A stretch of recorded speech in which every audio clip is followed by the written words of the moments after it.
Ya pemirsa, terima kasih Anda masih bersama kami di obrolan pagi, dan tentunya tema hari ini sangat menarik, yaitu prosedur keselamatan penerbangan di era pandemi COVID-19 dan peran RSPAU Dr. S. Harjolukito sebagai rumah sakit rujukan.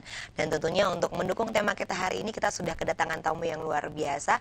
Kita sapa terlebih dahulu. Halo, selamat pagi. Kali ini bersama dengan Kolonel Dr. Hendro Yulianto, Magister Sains, spesialis anestesi, spesialis kedokteran penerbangan, Magister Strategi Pertahanan Udara. Luar biasa. Selamat pagi dokter, apa kabar? Sehat-sehat, alhamdulillah. Mbak Anggun, bagus. Sehat ya dok ya, luar biasa. Dan tema kita hari ini sangat menarik dokter, yaitu prosedur keselamatan penerbangan di era pandemi COVID-19 dan peran RSPAU Dr. S. Harjolukito sebagai rumah sakit rujukan. Sebelum kita lebih dalam lagi ke tema hari ini, untuk kondisi penerbangan saat ini seperti apa dok sebenarnya? Terima kasih Mbak Anggun. Jadi kondisi penerbangan saat ini memang industri penerbangan menjadi salah satu industri yang benar-benar terpuruk di era pandemi COVID ini.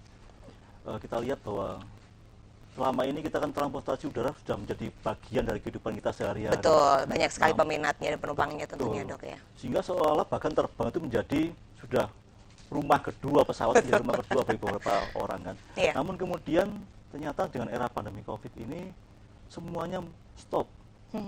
Kita lihat bahwa bahkan di luar negeri beberapa maskapai sampai gulung tikar.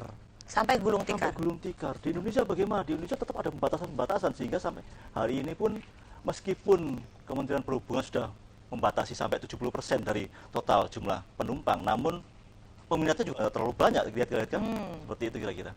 Baik, sepertinya memang salah satu yang paling terdampak bisa dibilang adalah industri penerbangan.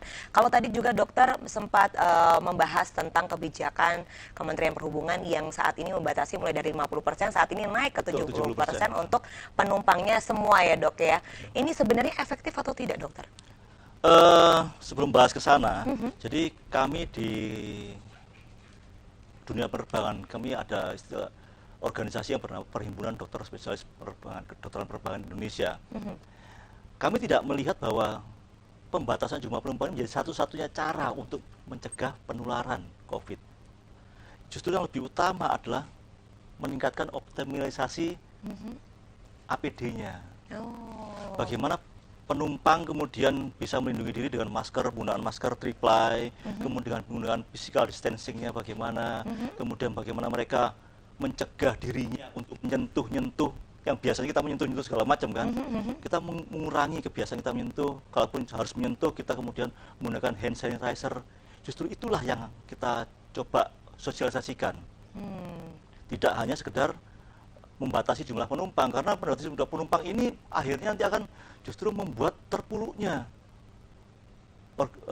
industri penerbangan tanpa juga mengurangi dari penyebaran COVID-19. Itu yang bisa kami sampaikan kepada masyarakat sebenarnya. Sebenarnya kalau bisa dibilang ini cara pembatasan dengan 50-70% ini sebenarnya bukan satu-satunya cara ya dokter ya. Cara. Karena memang saat ini sepertinya memang penumpang ini walaupun dibatasi pun juga tidak terlalu banyak. Jadi memang belum terlalu membantu untuk membangkitkan industri penerbangan seperti itu ya dok ya. Betul. Kalau kita bilang kalau untuk protokol ya dokter ya. Otomatis sekarang ini dengan COVID-19 ini banyak sekali protokol-protokol yang harus dipersiapkan. Tidak hanya krunya saja, tapi juga penumpang. Tapi kalau untuk krunya sendiri ini protokol apa yang memang harus dijalankan di tengah pandemi ini, dokter? Kru menjadi bagian penting dari sistem dunia industri aviasi. Mereka juga manusia. Jadi mereka harus melakukan semua aturan yang diberlakukan oleh pemerintah. Physical distancing mereka harus melakukan. Tetap ya dokter ya? Tetap, APD. Alat proteksi diri, mereka menggunakan masker tetap harus, masker triplay. Kemudian kalau perlu mereka ditambahin dengan sarung tangan. Kemudian dengan face shield, mungkin perlu untuk mereka. Dan semua aturan yang diberlakukan kepada penumpang itu juga melekat kepada awak pesawat harusnya. Sehingga ketika kita melihat ada pemberitaan bahwa salah satu maskapai di Indonesia akan melepaskan masker, itu untuk kami adalah suatu hal yang naif. Karena mereka tetap harus menggunakan alat pelindungan diri untuk mereka, instead of kemungkinan penumpang tidak nyaman karena mereka tidak bisa melihat senyumnya pramugari, seperti itu. Mereka tetap harus dilindungi. Tapi tentunya dengan tetap menjalankan protokol kesehatan itu sebenarnya tidak terlalu mengurangi ya dokter ya soal misalnya keramahan, lalu juga Betul, kenyamanan penumpang. Mungkin betul. bahkan di tengah pandemi ini bisa jadi penumpang ini sebenarnya lebih nyaman ketika krunya ini menggunakan APD tadi ya dokter ya. Saya sangat setuju dengan Mbak Anggun, betul. Kalau tadi soal protokol di krunya sendiri, kalau saat ini adalah protokol yang memang harus dipersiapkan atau dijalani oleh penumpangnya sendiri nih dok. Kira-kira yang dipersiapkan ini apa nih dok sebelum menuju ke bandara? Menuju bandara Mbak Anggun. Jadi kita bicara menumpang pesawat. Untuk Iya. beberapa kelompok masyarakat mungkin pesawat sudah naik pesawat sudah menjadi bagian dari hidupnya sehari-hari, sehingga tidak ada masalah. Namun bagi banyak orang masih menjadikan suatu stres. Jadi kalau menurut kami bahwa yang harus dipersiapkan oleh penumpang dari awal adalah satu, secara mental, kedua secara fisik. Secara mental apa? Tolong dipersiapkan bahwa dalam masa pandemi ini kemudian masa tunggu untuk naik pesawat itu menjadi panjang sekali. Menjadi panjang ya, Menjadi dok, ya? panjang sekali. Sehingga diharapkan kemudian akhirnya mereka makan di rumah dulu, tidak kemudian makan di bandara, kemudian mereka bersifat stres menunggu antri sekian panjang ini tidak menjadikan suatu hal yang merugikan mereka. Untuk yang masalah mental, kemudian bagaimana mereka berhubungan dengan orang lain, bagaimana mereka berhubungan dengan petugas, kadang-kadang saling memarahi, itu juga menjadi perhatian kita. Untuk fisik sendiri, tadi mental, untuk fisiknya kita menyarankan untuk mengikuti aturan pemerintah. Apa itu? Semua penumpang harus melengkapi pemeriksaan RT-PCR atau swab istilah Swab, ya. kerennya. Swab ini negatif.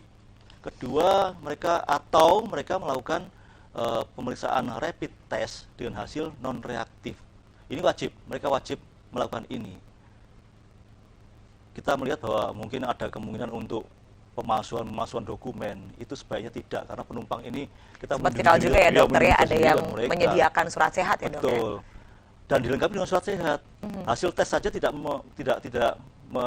kemudian jadikan mereka bisa naik, tapi harus ada keterangan surat sehat. Oh, jadi tidak cukup hanya rapid atau swab, tapi juga harus ada rapid atau swab dan juga surat keterangan sehat. Keterangan sehat. Kenapa? Karena kadang-kadang kan sekarang berlakunya 14 hari. Sekarang ya dok? Tesnya Ya? sekarang kita berangkat 10 hari lagi. Oh iya, betul, masih Bisa bisa ya dok ya? batuk, bisa segala macam, bisa terjadi demam. Nah, itu ada surat keterangan sehat di situ.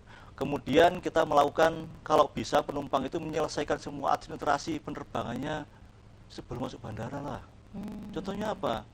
Check-in mobile kan, Iya. seperti itu. Kemudian mempersiapkan, kalau pemerintah sudah mulai membuat aturan-aturan dan mempermudah dengan aplikasi-aplikasi yang wajib diinstal oleh penumpang. Contohnya Health Alert Card, kartu kewaspadaan terbang gitu kan.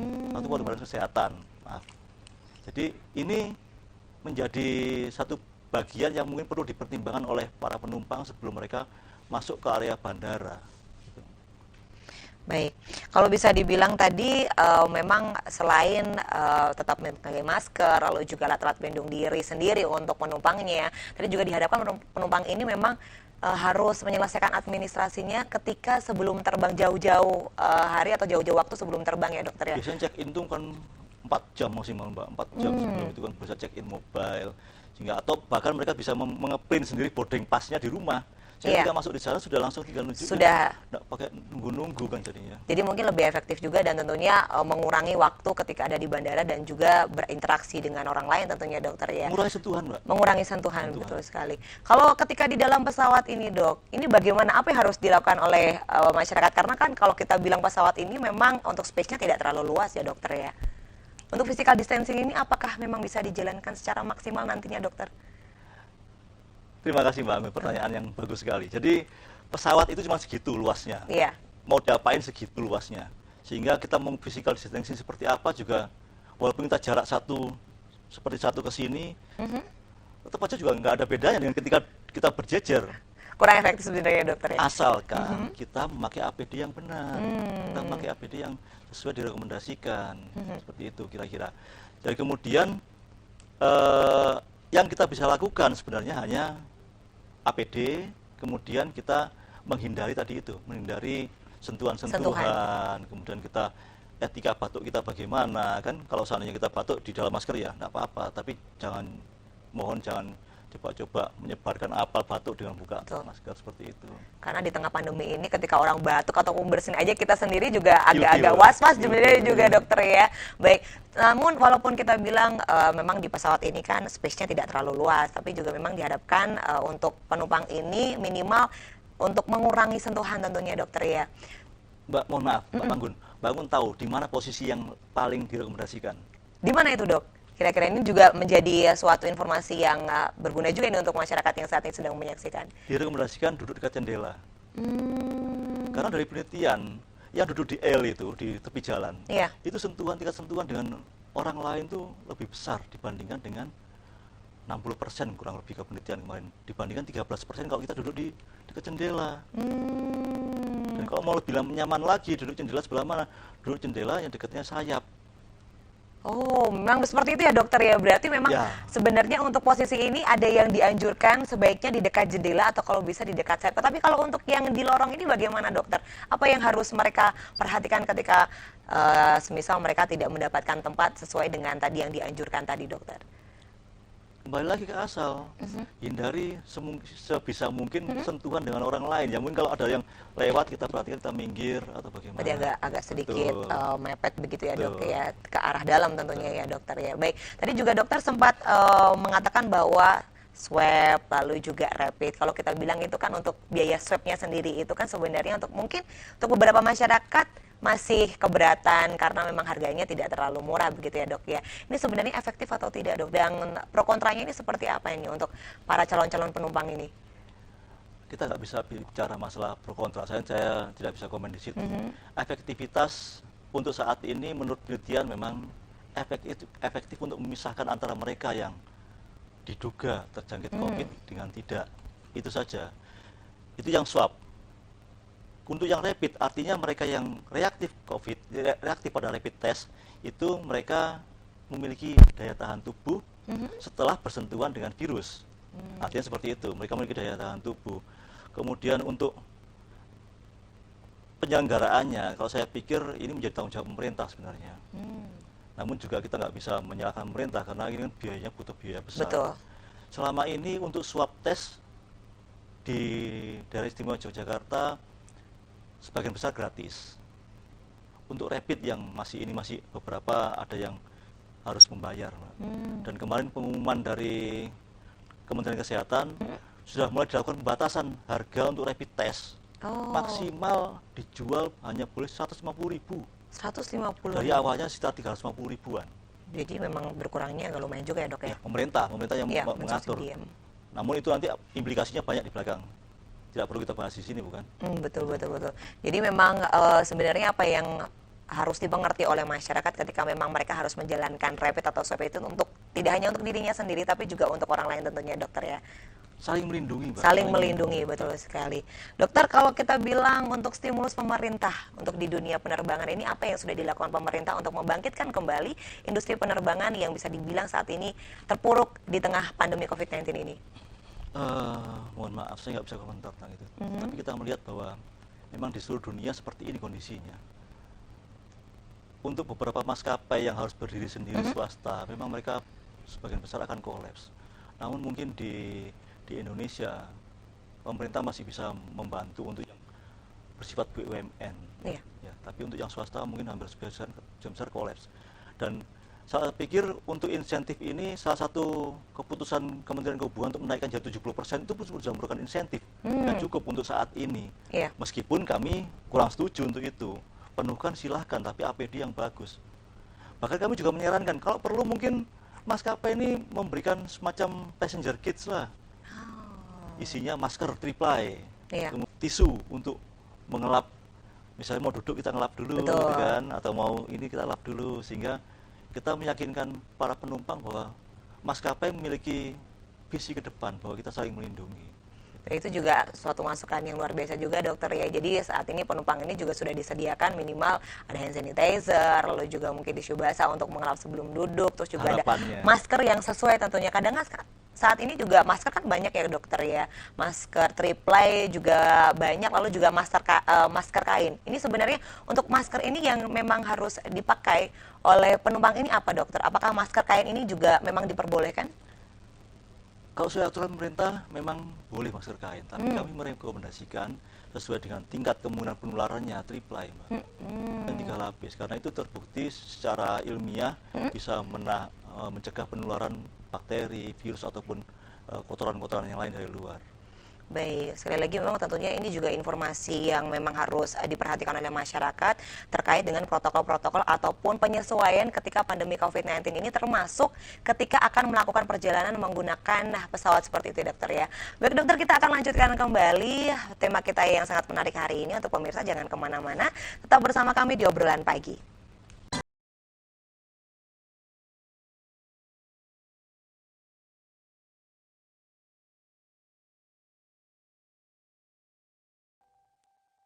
STIMIK Amikom Surakarta merupakan salah satu perguruan tinggi dalam bidang informatika yang memiliki 3 program studi, yaitu S1 Teknik Informatika, D3 Manajemen Informatika, D3 Komputerisasi Akuntansi, dan juga menerima S1 Transfer Informatika.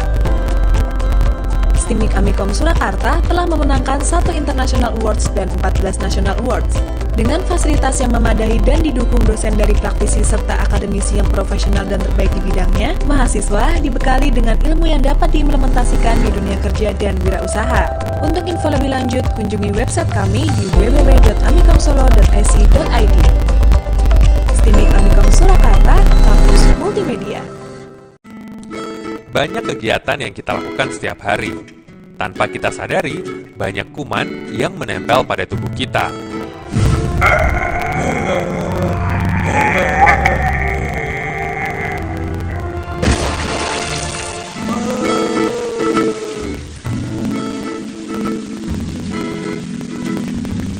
Ayo, biasakan cuci tangan sebelum dan sesudah melakukan kegiatan.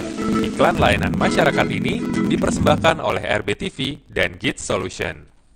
Amikom, a private entrepreneurial model university by UNESCO. International Program 80 International Award.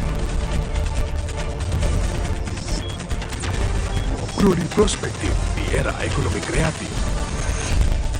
Gold Grammy Award dan Grand Prize Sikap. Battle of Surabaya. Universitas Amikom Yogyakarta. Creative Economy Park. Bersama Universitas Amikom Yogyakarta, kita akan mengembangkan diri untuk menjadi generasi kreatif dan profesional unggulan bangsa. Bergabunglah bersama kami melalui pendaftaran online mahasiswa baru pmb.amikom.ac.id.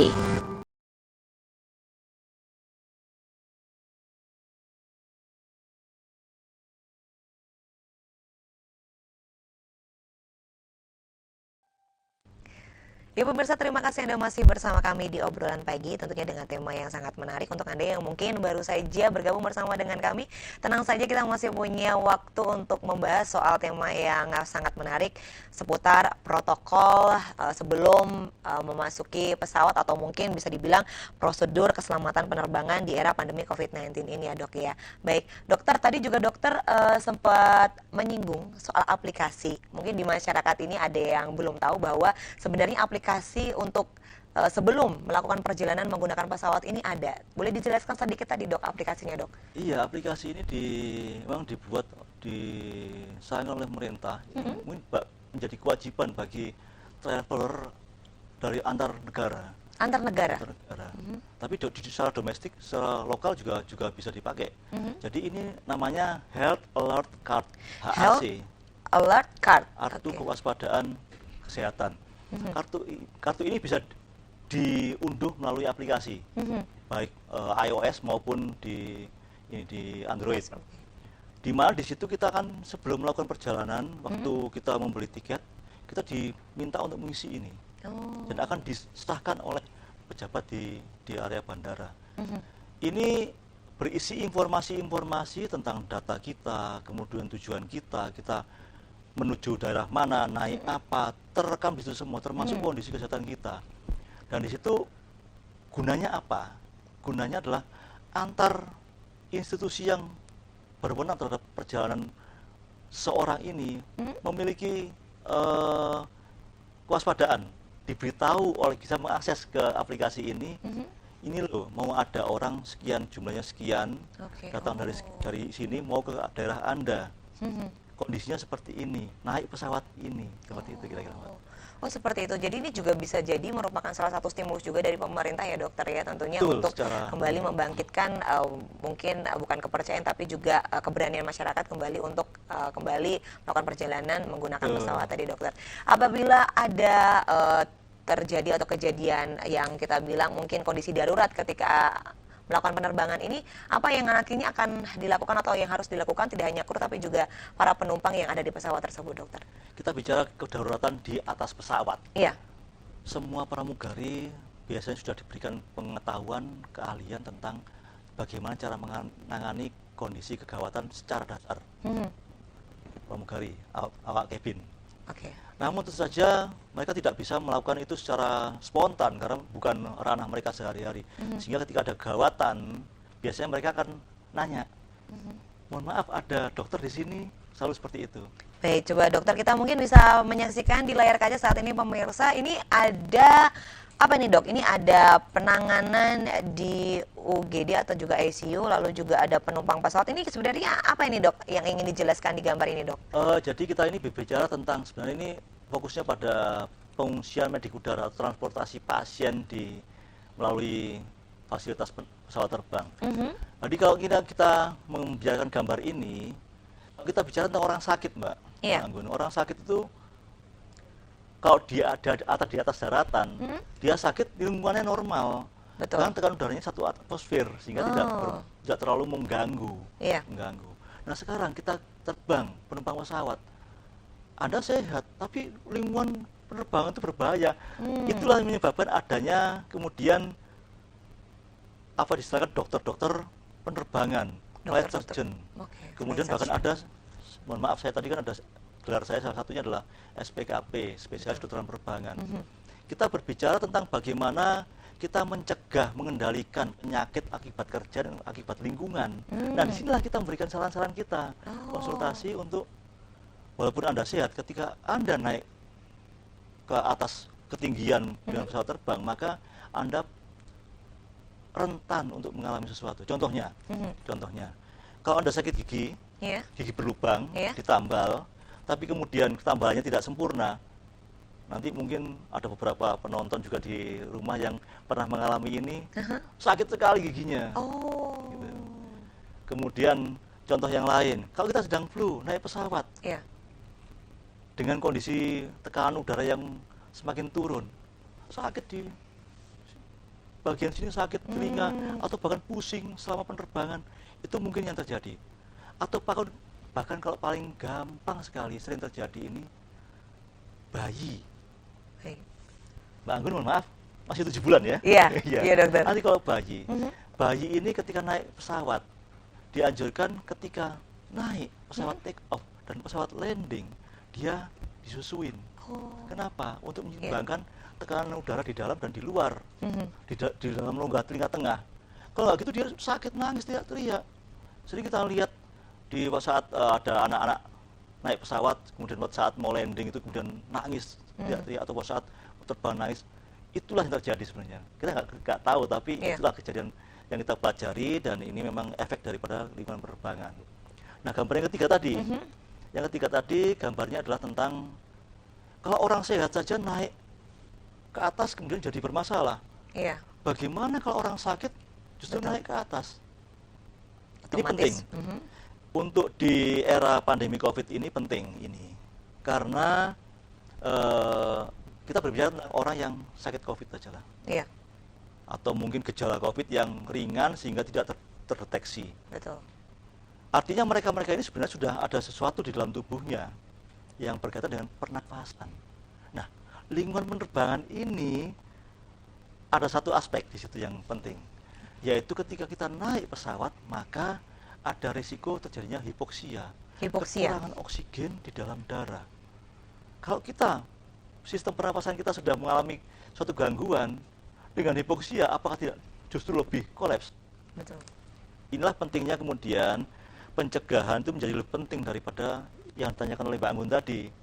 Bagaimana kalau keadaan darurat di atas pesawat? Saya berbicara sebaliknya. Bagaimana kalau orang yang kemungkinan mengalami keadaan darurat, kita tahan supaya tidak bisa naik pesawat. Jadi kita berbicara pencegahan. Pencegahan, Tidak kemudian kita reaktif, tapi kita preventif di depannya. Betul.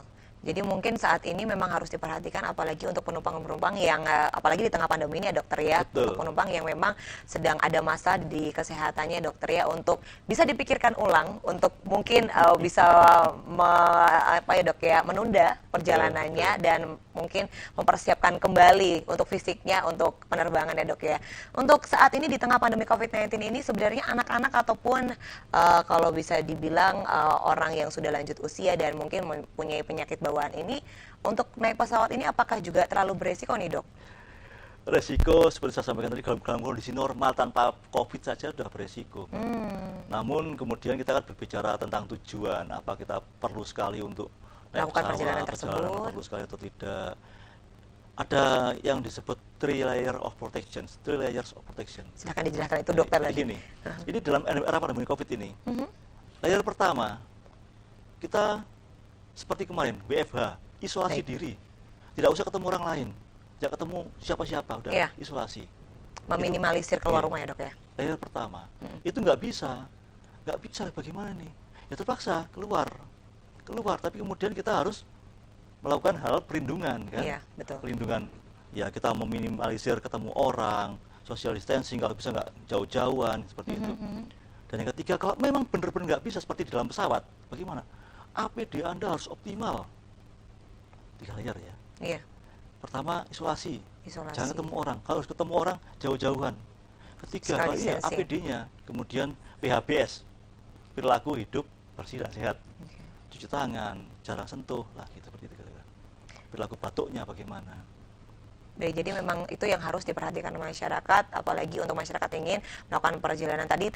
Sekali lagi 3 layer protection tadi ya dokter ya. Kalau memang nggak benar-benar dibutuhkan melakukan perjalanan, udahlah di rumah saja. Di gitu rumah kan. saja ya dokter Iya, ya, betul. stay Atau at di home Jogja dulu. saja kan cukup menyenangkan Pak di Jogja. Pak. Di Jogja saja ya dokter ya, jangan kemana-mana kalau misalnya Betul. memang tidak terlalu perlu Perlu. untuk melakukan perjalanan tersebut, apalagi misalnya membawa anak-anak ataupun bersama Betul. dengan orang tua yang sudah lanjut usia, Betul. apalagi juga mempunyai penyakit bawaan ya dokter ya. Betul. Untuk bandara di Yogyakarta nih dok, apakah kira-kira sudah menjalankan protokol-protokol minimal yang dianjurkan oleh pemerintah tadi dokter, mulai dari petugas bandaranya, lalu juga di pesawatnya seperti apa dokter kira-kira? Ini bicara Bandara Jogja yang mana ini? Ada Cipto, ada... Semuanya mungkin dokter, Iya, dua-duanya betul. dokter ya. Jadi kami mengamati bahwa memang manajemen bandara sudah melakukan hal yang optimal, Mbak. Jadi mulai dari petugasnya, mulai dari prosedur masuk bandara, kita ditembak dulu kan, kita selalu Thermal thermal gun kan. Seperti di sini kan juga dilakukan thermal gun. Jadi setelah itu kemudian kita diberikan hand sanitizer, cuci tangan, kemudian kita diingatkan kalau kita nggak pakai masker, Pak, pakai masker, Bu, pakai masker, seperti itu kan pencegahan. Kemudian yang lain-lain dari bandara saya sendiri melihat bahwa pembersihan desinfeksi untuk semua perlengkapan dan peralatan yang termasuk kursi, termasuk ATM, termasuk ini pembersihan cukup optimal di bandara kita, dan saya Termasuk sangat juga apresiasi. apapun yang ada di dalam bandara ya dokter Betul, ya? betul. Kita mengapresiasi sekali dari manajemen dari bandara ini, dari Angkasa Pura.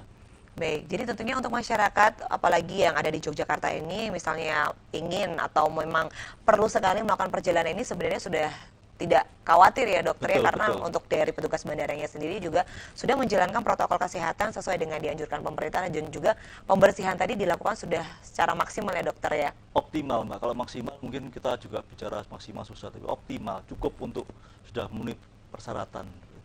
Dan itu pun juga untuk menyambut masyarakat yang akan datang ke Yogyakarta, karena sekali lagi memang penerbangan kan sudah dibuka ya dokter ya. Betul. Walaupun dengan pembatasan 50-70%. Untuk kesiapannya menyambut para pendatang-pendatang ini yang akan datang ke Jogja ini juga seperti apa nih dokter? Ini pertanyaan yang bagus tapi susah jawabnya.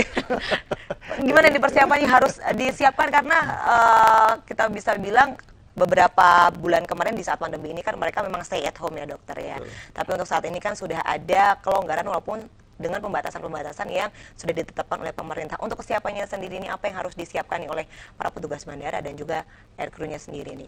Dari bandara sendiri memang tidak bermasalah, Mbak. Jadi seperti saya sampaikan tadi, dari bandara sudah menyiapkan aturan-aturan sesuai dengan protokol pemerintah. Namun ketika keluar dari bandara, kadang kita masih melihat, Betul. ya sudah keluar dari bandara, sudah lewat dari pengawasan, kita buka masker, kita ngobrol. Atau mungkin dicentangkan di sini ya dokter ya. Kita ini, hari ini kita nggak pakai masker, Mbak, tapi kita kan Betul, social distancing, ya. betul Minimal sekali. droplet yang keluar dari saya mungkin nggak nyampe ke Mbak Anggun, gitu kira-kira.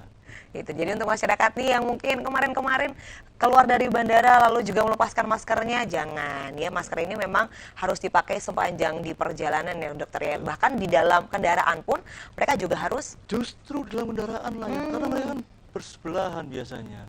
Kalau memang kemarin sempat dibatasin, ada aturan bahwa kendaraan maksimal 50%-nya, jadi hanya boleh satu kendaraan itu biasanya bisa 5, itu cukup diisi 2 atau 3. Sekarang kan sudah mulai dilonggarkan itu. Betul. Jadi justru disitulah sebenarnya penyebaran COVID ini justru semakin besar. Betul. Tapi tentunya kalau misalnya masyarakat ini kesadarannya juga penuh ya dokter ya untuk tetap menjaga diri dan juga menjaga kesehatan orang lain ini, otomatis juga semoga bisa memutus rantai penyebaran COVID-19 ini ya dok ya. Betul, betul.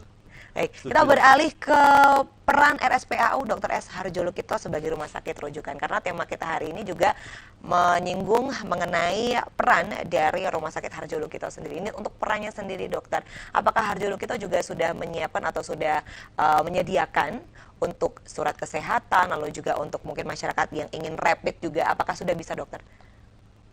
Saya mulai cerita ini dari sebelum pandemi COVID. Boleh, Sebenarnya silakan. RSPAU ini sudah menyiapkan dirinya lebih dahulu. Oh, Jadi saya informasikan kepada mungkin masyarakat di rumah dan juga Mbak Anggun, dokter-dokter di RSPAU itu hampir seluruhnya adalah dokter-dokter yang memiliki keahlian dalam ilmu kedokteran penerbangan. Istilahnya flight surgeon, dokter penerbangan. Di sini artinya kita itu sudah siap sebenarnya di RSPAU, ada klinik yang bisa menyediakan konsultasi kepada penumpang, calon penumpang yang akan melakukan penerbangan. Konsultasi misalnya, contohnya, dok saya sakit ini, apa yang perlu saya siapkan? Kami ada satu tempat terkhusus di situ, di Departemen Dukes, untuk menerima pasien-pasien seperti ini. untuk konsultasi tadi. Konsultasi. Namun kan masyarakat, kita lihat sendirilah perilaku masyarakat kita. Ya. Kalau nggak perlu ke dokter, ngapain ke dokter gitu kan? Kalau nggak butuh sekali, Iya. ngapain ke dokter gitu Ngapain ya ke dokter ya? Nah ilmu ini sebenarnya ada, selain ilmu kedokteran penerbangan ada namanya travel aviation. Jadi travel ini, travel science ini ilmu tentang berwisata. Oh, ada juga ya dokter, ternyata ilmu Hampir berwisata itu juga ada ya Betul. dokter ya? Artinya bagaimana kita menyiapkan diri kita sebelum kita berwisata. Karena kadang-kadang kita untuk masuk ke negara tertentu, kita harus melakukan imunisasi, Mbak. Oh, baik. Itu ada. Kemudian kalau kita masuk ke sana, apa yang harus kita lakukan? Apa yang boleh kita lakukan, apa yang tidak boleh kita lakukan di situ? Itu kita konsultasi dengan para dokter ini, insya Allah akan memberikan wawasan lebih kepada para calon penumpang. Terutama sekarang di era pandemi COVID ini, pandemi COVID. Iya. RSPAU Dr. S. Harjolukito menerima untuk pemeriksaan rapid test. Kami mengeluarkan, bahkan kami sudah mulai swab test, karena kami punya alat swab test. Sudah swab juga ya dok ya? Kemudian kami mengeluarkan surat keterangan sehat yang berlaku untuk penerbangan. Dan mungkin nanti akhirnya, kalaupun para calon penumpang ini menginginkan konsultasi, kita bisa melakukan konsultasi. Kita arahkan ke poliklinik untuk yang penerbangan ini. Baik, jadi untuk masyarakat ini juga perlu ditekankan kembali bahwa sebelum traveling ini juga sebenarnya ada ilmu-ilmu yang memang harus dipelajari ya dokter ya, dan tentunya di RSPAU ini juga menerima apabila masyarakat ingin berkonsultasi, apalagi di tengah pandemi ini otomatis kan banyak sekali penyesuaian dokter ya. Baik, kita akan lanjutkan kembali mengenai peran dari Rumah Sakit Harjolukito tentunya di saat pandemi COVID-19 ini. Untuk pemirsa jangan kemana-mana, tetap bersama kami di Obrolan Pagi.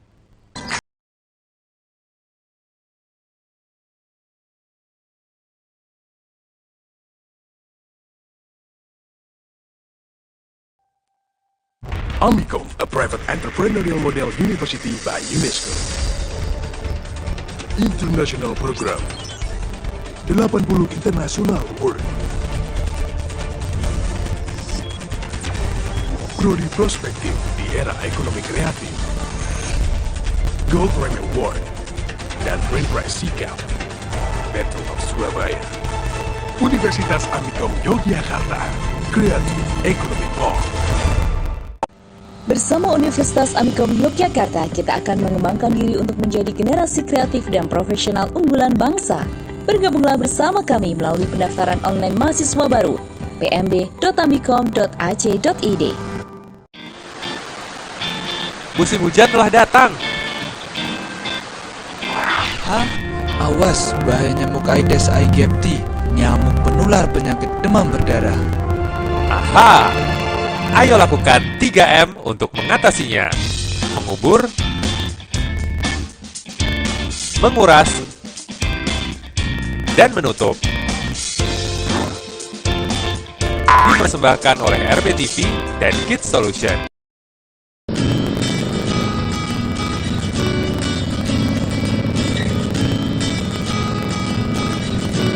Tweet, SMS.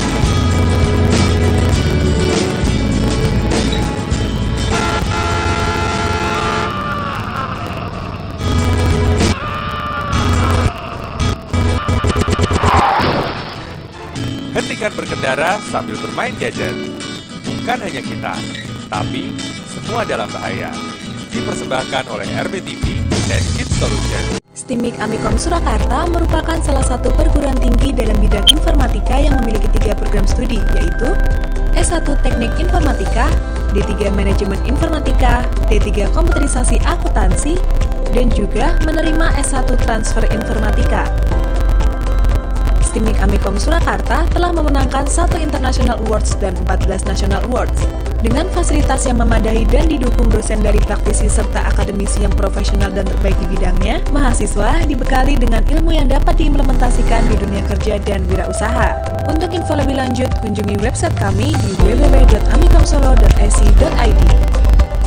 STIMIK Amikom Surakarta, kampus multimedia.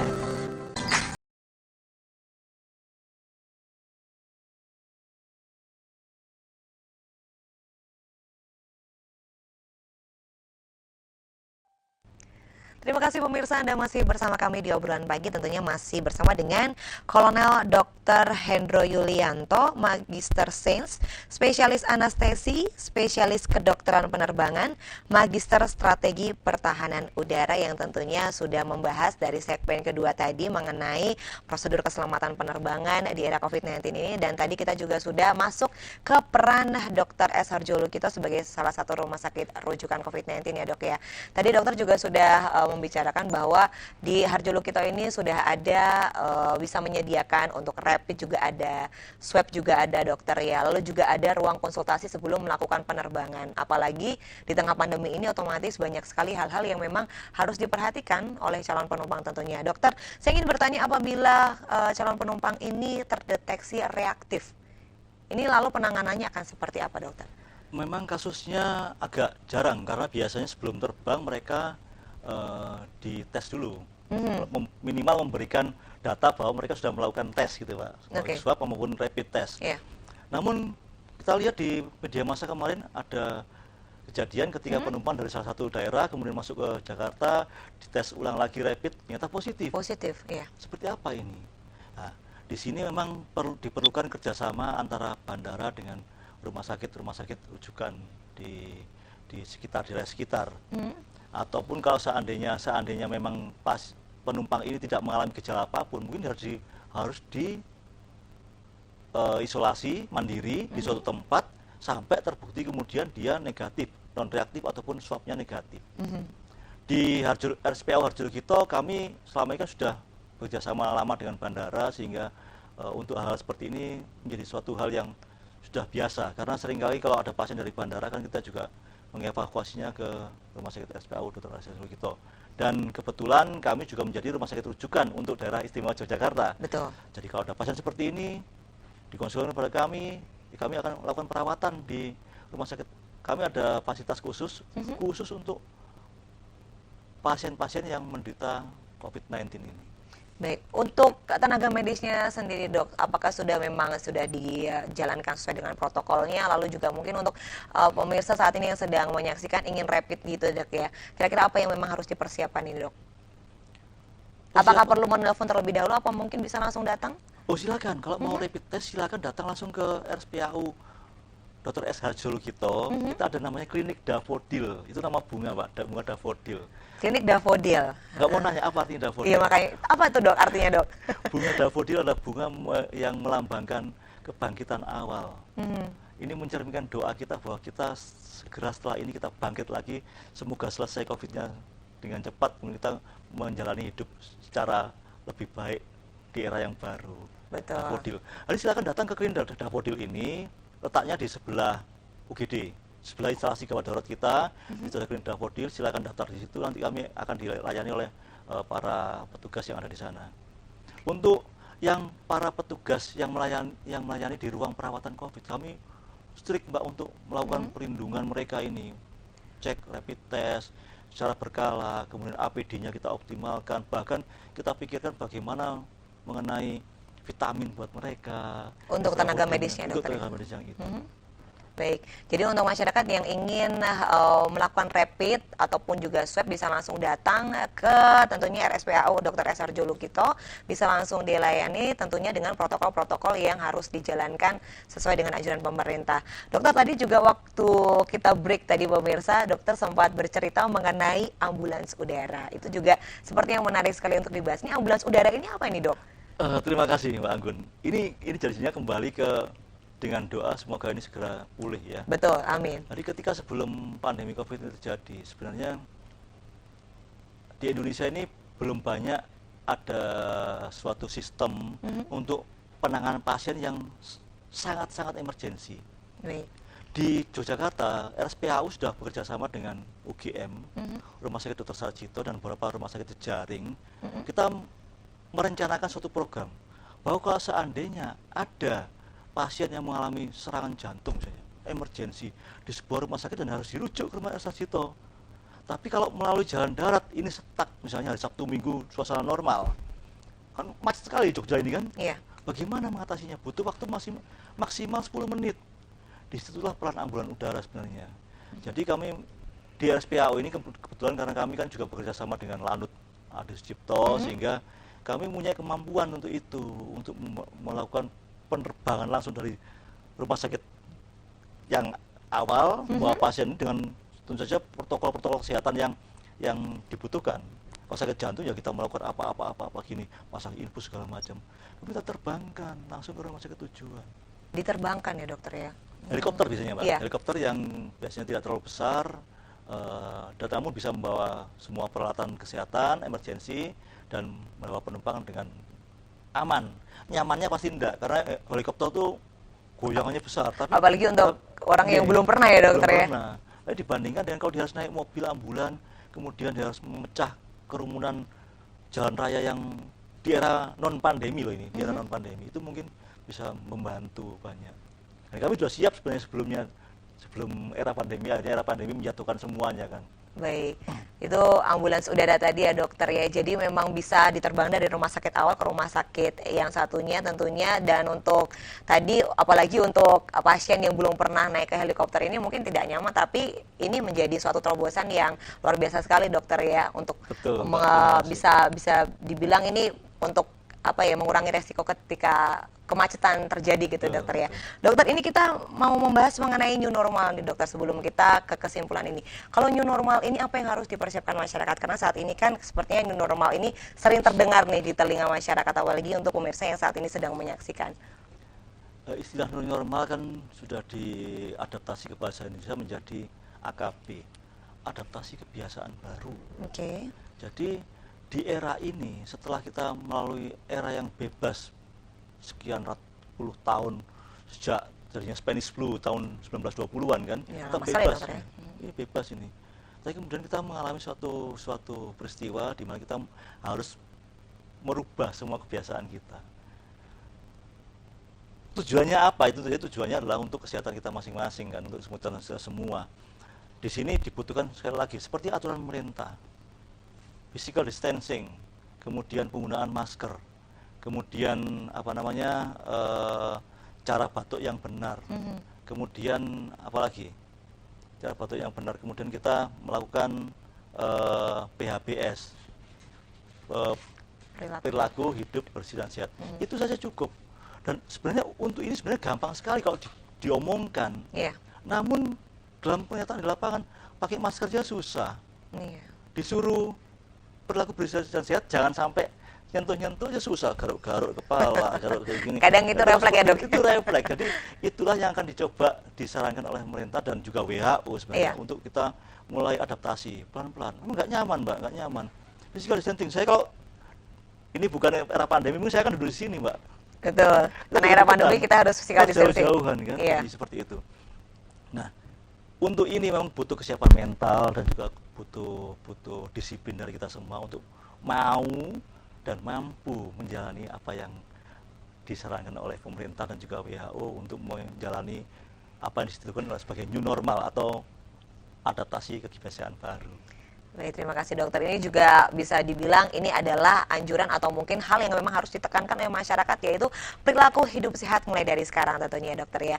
Baik dokter, terima kasih banyak untuk perbincangan yang sangat luar biasa hari ini. Semoga kita bisa bertemu lagi dan tentunya dokter bisa memberikan ilmu yang lebih lagi untuk masyarakat yang sedang menyaksikan obrolan pagi. Untuk pemirsa, terima kasih banyak sudah menyaksikan obrolan pagi. Kita berjumpa lagi esok. Tetap jaga jarak, tetap di rumah dan sampai jumpa.